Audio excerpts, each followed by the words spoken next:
sejarah manusia paling mulia dimulai. Ka'bah sebagai jantung kota Mekah semakin ramai dikunjungi para peziarah. Demikian pula para pedagang.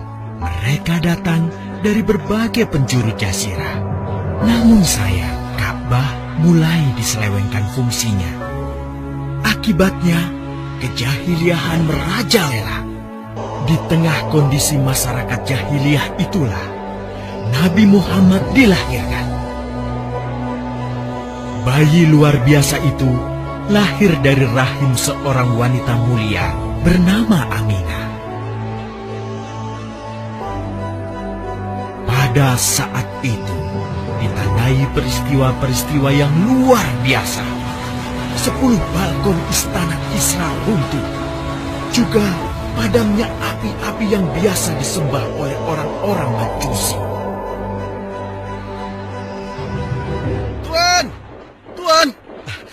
Tuan Abdul Muthalib, ada kabar gembira.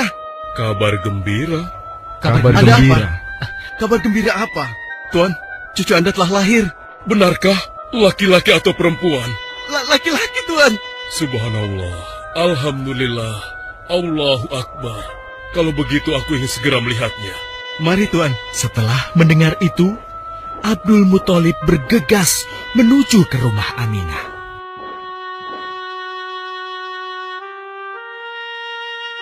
Ah, cucuku, kasihan engkau terlahir yatim. Dengan penuh kasih sayang, Abdul Muthalib membawa cucunya ke Ka'bah. Ya Allah, jadikanlah cucuku ini menjadi seorang yang mulia dan terhormat, sebagaimana Nabimu Ibrahim alaihissalam.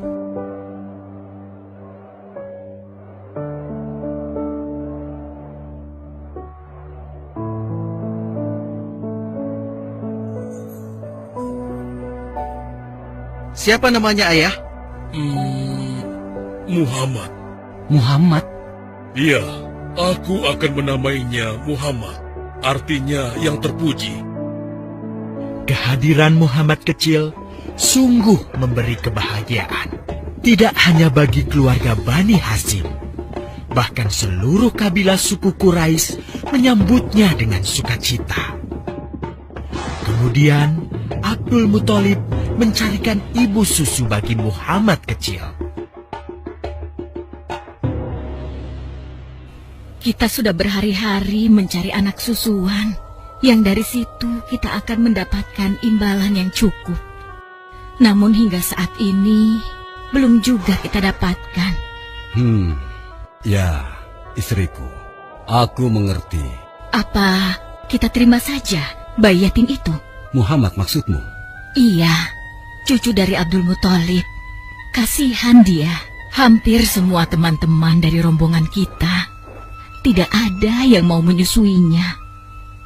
Karena tidak ada harapan untuk mendapatkan imbalannya dari ayah bayi itu. Betul juga engkau, istriku. Kasihan anak itu. Aku mendukungmu jika engkau susui dia. Mudah-mudahan Allah memberikan keberkahan bagi kita. Halimah segera mendatangi Abdul Muthalib. Dia bersedia untuk menjadi ibu susu dan pengasuh bagi Muhammad kecil. Betapa gembira Abdul Muthalib mendengarnya.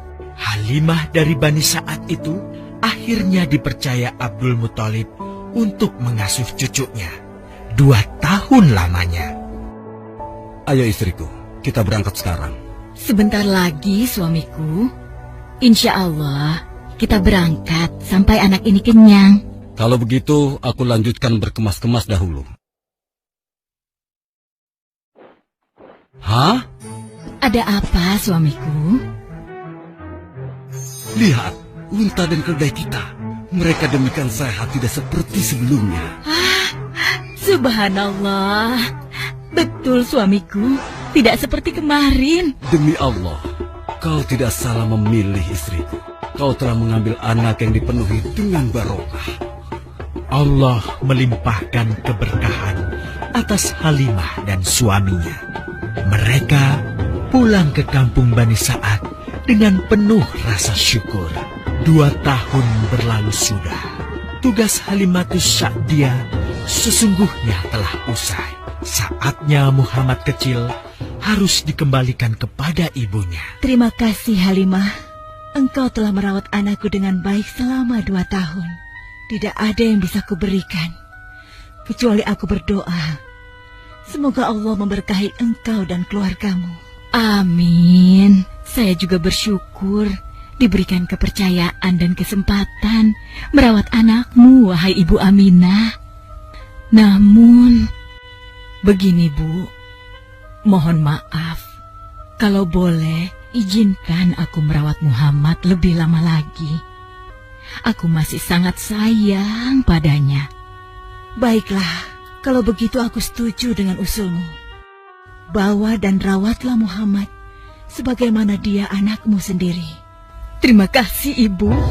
Terima kasih. Begitulah, Muhammad kecil kembali ke tengah-tengah Bani Sa'ad. Ia tumbuh menjadi anak yang memiliki banyak teman karena kemuliaan akhlaknya. Tatkala berusia sekitar 4 tahun, terjadilah suatu peristiwa. Muhammad, Bu! Muhammad! Muhammad? Kenapa Muhammad? Muhammad dibawa orang. Hah? Dibawa orang? Diculik? Coba ceritakan. Ketika kami tengah bermain, tiba-tiba ada orang dewasa datang. Dia langsung membawa pergi Muhammad dan membunuhnya. Hah? Membunuhnya?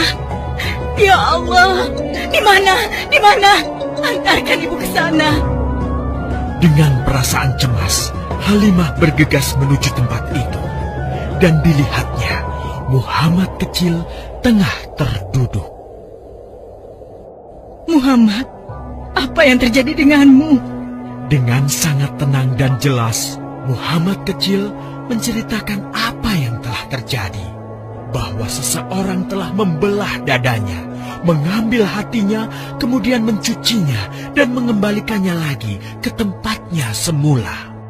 Maka sesungguhnya yang datang itu adalah malaikat Jibril. Dia ditugaskan Allah untuk mencuci hati Rasulullah sehingga bersih dari segala kecenderungan setan. Subhanallah. Sungguh anak ini bukanlah anak sembarangan. Sebaiknya aku kembalikan saja kepada ibunya.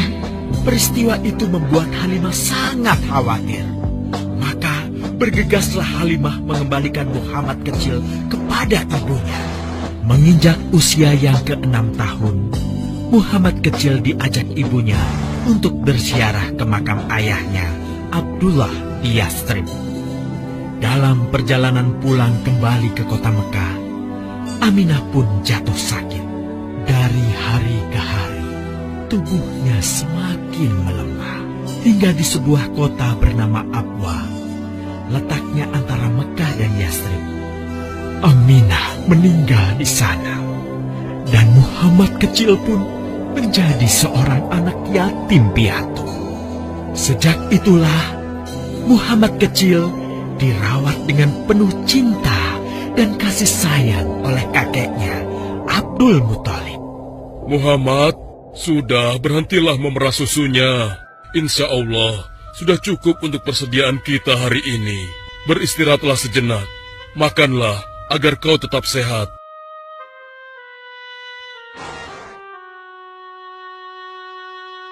Ya Allah, betapa mulia akhlak cucuku ini. Namun, kasih sayang Abdul Muthalib tidak berlangsung lama. Saat usia Muhammad 8 tahun, Abdul Muthalib kakeknya yang sangat menyayanginya itu meninggal dunia. Kemudian, pengasuhan atas Muhammad pun beralih ke pamannya, Abu Thalib. Muhammad kecil tahu betul betapa sayangnya pamannya kepadanya. Di mana Muhammad? Ia tengah mengembalakan kambing milik salah seorang penduduk Mekah, suamiku. Sejak kapan dia keluar rumah? Sekitar waktu subuh tadi. Subhanallah, betapa baiknya akhlak keponakanku ini. Ya Allah, maafkan ketidakmampuanku mencukupi kebutuhan keponakanku. Sayangi dan berkahilah dia. Jadikanlah Dia orang yang mulia di antara manusia. Hingga saat usia Muhammad menginjak 12 tahun, pamannya Abu Thalib mengajaknya berdagang ke Syam. Sampailah mereka di satu daerah bernama Busra. Saat mereka beristirahat, datanglah seorang pendeta menghampiri. Wahai saudaraku, selamat datang di Busra. Tampaknya kalian bukan orang sini. Dari manakah kalian berasal? Terima kasih saudaraku. Kami datang dari Mekah. Lalu, siapakah gerangan anak ini? Ini adalah keponakanku. Muhammad namanya. Apakah engkau bertanggung jawab atasnya, Tuan? Ya, Kemana ayahnya? ayahnya sudah meninggal sejak ia masih dalam kandungan. Oh, apakah kini dia yatim piatu? Benar, Aku sungguh beruntung bertemu dengannya. beruntung. Beruntung apa? Sungguh, keponakanmu ini adalah orang yang sangat istimewa. Oh ya? Ya, dia adalah seorang nabi, Hmm? seorang utusan Allah. Bagaimana kau tahu hal itu? Aku tahu karena aku seorang pendeta. Dan berita kedatangan dia sebagai seorang utusan Allah sudah disampaikan di dalam Injil. Bahkan aku pun bisa mengetahuinya dari cincin kenabian yang berada di bagian bawah tulang rawan bahunya yang menyerupai buah apel sebagai tanda kenabiannya. Begitulah, pendeta bernama Bahira menyampaikan kepada Abu Thalib perihal kenabian Muhammad. Ia berpesan agar menjaga baik-baik keponakannya itu. Karena Muhammad kelak di suatu saat nanti